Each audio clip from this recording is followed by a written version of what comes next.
काँग्रेस आणि विरोधी पक्षांनी लोकसभेमध्ये नारी शक्ती वंदन अधिनियम विधेयकाला प्रचंड विरोध करून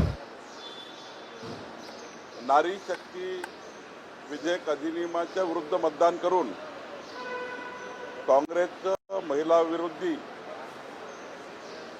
जे धोरण आहे, काँग्रेसने कधी आमच्या बहिणींना महिलांना सन्मान दिला नाही, यास त्यांच्या कर्तृत्वावरून दिसलं. ज्या 211 खासदारांनी विरोधात मतदान केलं आहे, या खासदारांना त्यांच्या मतदारसंघामध्ये आणि एकूणच देशामध्ये 545 सीटवर देशामध्ये काँग्रेसला आणि विरोधी पक्षाला आता आमच्या महिला बहिणी त्यांची वाट लावतील. कारण माननीय पंतप्रधान नरेंद्र मोदीजींनी केंद्र सरकारने 33% आरक्षण महिलांना देऊन विकसित भारत 2047 करता महिलांचा मोठा वाटा घेण्याचा निर्णय मोदीजींनी घेतला. आणि या ऐतिहासिक निर्णयाला विधेयकाला विरोध करून काँग्रेसनी जे 1996 मध्ये केलं, देवेगौडा सरकार असताना, नंतरच्या काळामध्ये काँग्रेसनी जे अटलजीच्या काळामध्ये विरोध केला, 4 वेळा अटलजीच्या कार्यकाळामध्ये विरोध केला. आणि खऱ्या अर्थाने आमच्या 70 कोटी महिला बहिणींना जे राजकीय प्रतिनिधित्व लोकसभेत आणि विधानसभेत मिळणार होतं, ते प्रतिनिधित्व काढून टाकण्याचं काम काँग्रेसने केलं. एवढंच नाही, काँग्रेस पार्टीची निर्लज्जपणा बघा. त्यांनी हे बिल पडल्यानंतर जल्लोष केला. हा जल्लोष म्हणजे आमच्या बहिणीचा अजून मोठा घोर अपमान आहे. आणि त्यामुळं हा विषय केवळ राजकारणाकरता नाही आहे, हा विषय भारतातील अस्मितेचा आहे, स्वाभिमानाचा, नारी शक्तीच्या सन्मानाचा आहे. आणि त्यामुळं मला असं वाटतं की काँग्रेसला आणि काँग्रेसने केलेलं हे पाप महाराष्ट्राची, देशाची जनता त्यांना उद्ध्वस्त केल्याशिवाय राहणार नाही. देशाच्या आमच्या 70 कोटी बहिणी, काँग्रेस पार्टी आणि सर्व तृणमूल आता येणाऱ्या संपूर्ण निवडणुकामध्ये आमच्या बहिणींचं प्रतिनिधित्व काढून टाकलं. आज महाराष्ट्रामध्ये जवळपास 33%, 72 सीट झाल्या असत्या, 33% आमच्या बहिणी त्या ठिकाणी खासदार आल्या असत्या.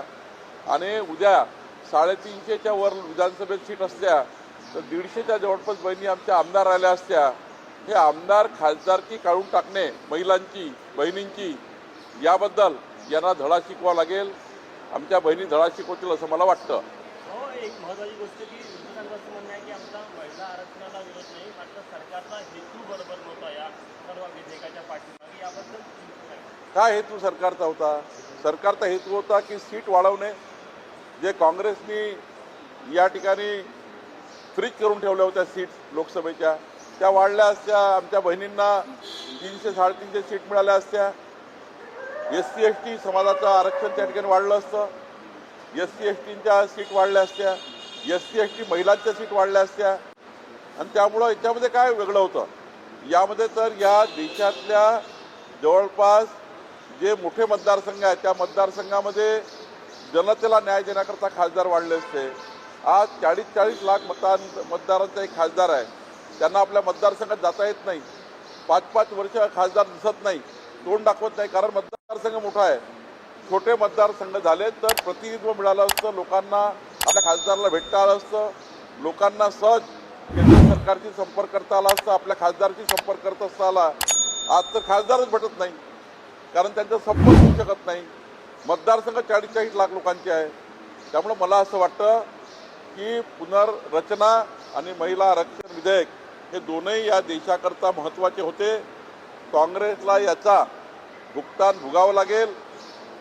या देशात ज्यांनी विरोधात मतदान केलं 211 खासदारांनी, त्यांच्या मतदारसंघामध्ये त्यांनी केलेलं पाप हे तिथल्या महिला या ठिकाणी ते यांचं पाप या ठिकाणी नाश करेल, या पापाचा, आणि त्यांना उद्ध्वस्त करेल असं मला वाटतं. काय तसं म्हणलं की ओबीसी समाज किंवा ओबीसी महिलांवर देखील अन्याय झाला. मी आपल्याला सांगतो, ओबीसीचं प्रतिनिधित्व वाढलं असतं, SC STचं वाढलं असतं, या ठिकाणी सर्वच प्रतिनिधित्व वाढलं असतं. खोटारडेपणा केला आहे आणि जे मतदान त्यांनी केलं आहे हे मतदान लोकशाही विरोधी आहे, आमच्या बहिणीच्या विरुद्ध आहे. या मतदानातनं त्यांना आजपासनं आमच्या बहिणी त्यांच्या मतदारसंघात त्यांना या ठिकाणी उद्ध्वस्त केल्याशिवाय राहणार नाही. त्या खासदारांना कधीच त्या ठिकाणी निवडणुका जिंकता येणार नाही. आमच्या बहिणींचा अपमान त्यांनी केला, नारी शक्तीचा अपमान केला. या देशाच्या संविधानाला या ठिकाणी ज्या पद्धतीनं मजबूत करण्याची आमच्या बहिणीची भूमिका राहिली असती तर त्या बहिणीची भूमिका या ठिकाणी यांनी काढून टाकली. यांना आता बोलण्याचा अधिकार नाही. जनता आता त्यांच्या मतदारसंघात झळा शिकवेल. महिला आरक्षणावरून या शिवसेनेमध्ये जी तूट दिसत आहे, प्रियंका चतुर्वेदी जे त्यांनी या संपूर्ण याला जे आहे ते विरोध केलेला आहे, टीका जी आहे ती स्वतःच्या पक्षावर उद्धव ठाकरे. तेच सांगतो आहे की महिला विरोधी धोरण घेणाऱ्या सर्व लोकांना देशाची महाराष्ट्राची जनता उद्ध्वस्त करेल. मी आज परत वाढायला चाललेला आहे, बैठक घेणारा पोलीस विभागाची अशी देखील माहिती समोर येत आहे की अयांचा कोणीतरी लवकर होता आणि तो सगळ्या टिप्स त्या अयांना देत होता. काय नेमकी तुमच्याकडे माहिती आहे? मी अमरावतीला SP सोबत संपूर्ण जो त्या ठिकाणी या घटनेचा, या कृत्याचा काय काय तपास झाला याच्या माझी रोज चर्चा सुरू आहे. पालकमंत्री म्हणून या घटनेला मी रोज बघतो आहे. यामध्ये अजून काही जे आम्हाला कडक कारवाई करायची आहे, अजून त्या ठिकाणी फॉरेन्सिक त्या ठिकाणी रिपोर्ट यायचे आहे. 7 मोबाईल जप्त झालेले आहे, अनेक गुन्हेगार हाती लागलेले आहेत. त्यामुळं याची जे व्याप्ती लक्षात घेता ॲडव्हान्स प्रणाली वापरून किंवा देशामध्ये वेगवेगळ्या पद्धतीच्या ज्या या ठिकाणी खोजबीन करणाऱ्या डिजिटल माध्यमाच्या माध्यमातून जे काही या ठिकाणी फॉरेन्सिक लॅबॉरेटरी वगैरे आहे याचा लवकरात लवकर रिपोर्ट मिळाला पाहिजे. पोलीस यंत्रणा जी आमची काम करते आहेत, अजून त्यांना काही त्या ठिकाणी चौकशीमध्ये काही अजून त्या ठिकाणी गोष्टी लागतील का, किंवा सरकार म्हणून काही त्या ठिकाणी मदत लागतं का. शेवटी SP आणि आमची SIT खूप ताकदीने चौकशी करतायत. माननीय मुख्यमंत्री देवेंद्र फडणवीसजी रोज मॉनिटर करतायत.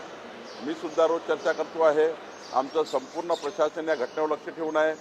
एकच विनंती सर्वांना आहे की जोपर्यंत अंतिम रिपोर्ट SITचा येत नाही तोपर्यंत या घटनेची जास्त राजकीय वाच्यता करू नये.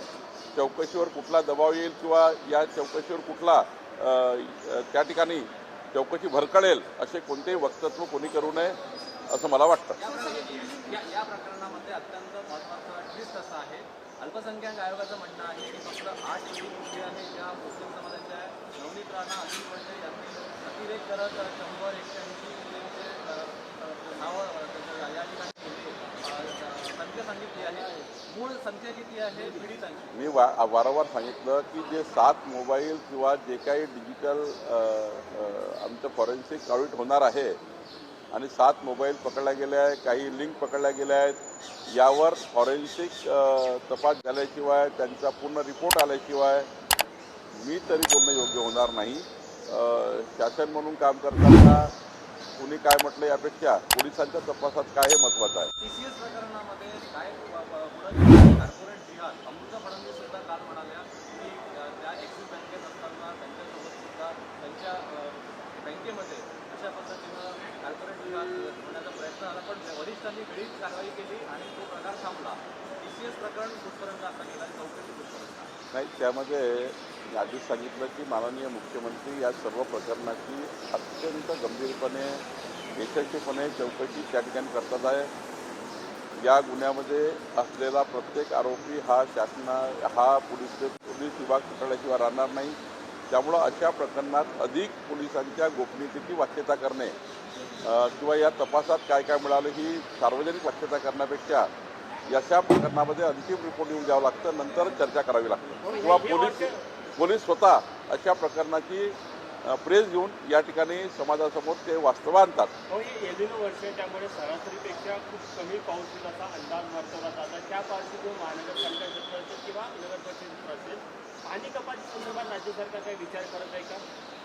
राज्य सरकारने यापूर्वीच सर्व जिल्हाधिकाऱ्यांना प्रशासनाच्या सर्व सिस्टीमला, जिल्हा परिषदा, नगरपालिका, महानगरपालिका, स्थानिक स्वराज्य संस्था, जिथे जिथे आपले नागरिकांचा संबंध पाण्याशी येतो त्या सर्व संस्थांमध्ये, सर्व कॉर्पोरेट ऑफिस, सर्व इंडस्ट्री, सर्व विभागाला त्या ठिकाणी पाणी 50% वापरण्याच्या सूचना दिलेल्या आहेत. आम्ही त्या ठिकाणी बोलतो आहे. नक्कीच सर्वांनी पाणी कमी वापरलं पाहिजे. दुष्काळाची परिस्थिती येऊ शकतं, भविष्य असं आहे, पण मला वाटतं की यातनं आम्ही सर्वांनी काटकसर केली तर यावर्षी मात्र आम्ही चांगल्या पद्धतीने हे निभवून नेऊ शकतो, पण सर्वांनी काटकसर करण्याची गरज आहे. बावनकुळे साहेब, खरं तर अमरावतीचे संपूर्ण फरक पाडण्याचं प्रकरण अतिशय गंभीर आहे. आपण पण सातत्याने सांगताय की पोलिसांना भाष्य केल्यावर तो तपास झाल्यावर पण सातत्याने आयोग असो किंवा इतर नेते असो त्याच्यावरून भाष्य करताय. ठिकाणी पण अतिशय गंभीर प्रकरण आहे, महिलांशी निगडीत आहे. काय सांगाल? तर त्यांनी सूचना पण केलेल्या आहेत. मी एवढंच सांगेल की कोणत्याही राजकारणी किंवा आयोगाने किंवा कुणी सार्वजनिक स्वरूपाने मीडियाच्या माध्यमातून कुठलीही चर्चा करू नये जोपर्यंत पोलीस अंतिम निकषापर्यंत पोहोचत नाही. एवढंच माझी विनंती सर्वांना आहे. पोलीस योग्य दिशेने काम करत आहे. सरकारचं पूर्ण लक्ष आहे. मुख्यमंत्री लक्ष देऊन आहेत. मी त्या ठिकाणी पालकमंत्री म्हणून लक्ष देतो आहे. कुणी या ठिकाणी जास्तीचा त्या ठिकाणी काही जर माहिती कुणाकडे असेल, ती माहिती पोलिसांना दिली पाहिजे, वाच्यता करण्यावर.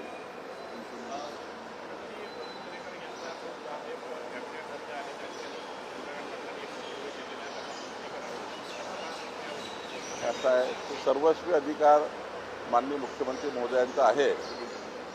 मंत्री कुणाला ठेवायचं, कुणाला नाही ठेवायचं किंवा कोणाला घ्यायचं, मला वाटतं मुख्यमंत्रीजी योग्य वेळी निर्णय करतील.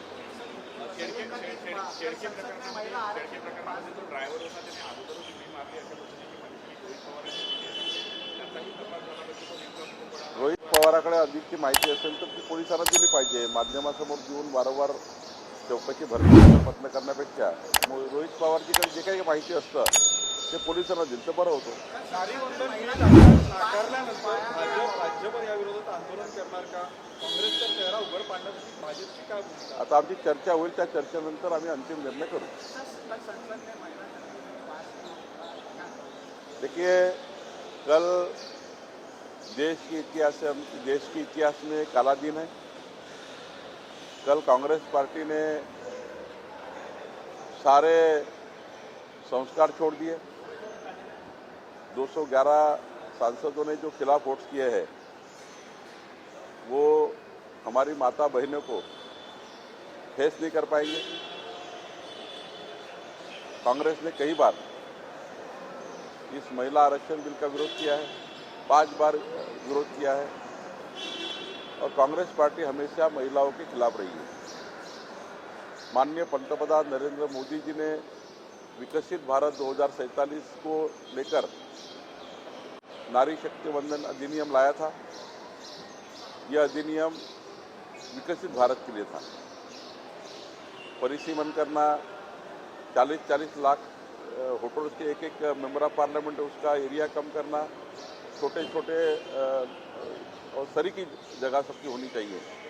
सबके मतदान क्षेत्र सबके सरीके होने चाहिए. कभी 40 लाख है, कहीं 6 लाख है, तो सबका नया परिसीमन करना और महिलाओं को 33% आरक्षण देना, ये बहुत बड़ा विधेयक जो देश के परिवर्तन की एक नई नींव माननीय प्रधानमंत्री ने की थी, उसको रोकने का काम कांग्रेस पार्टी ने किया है.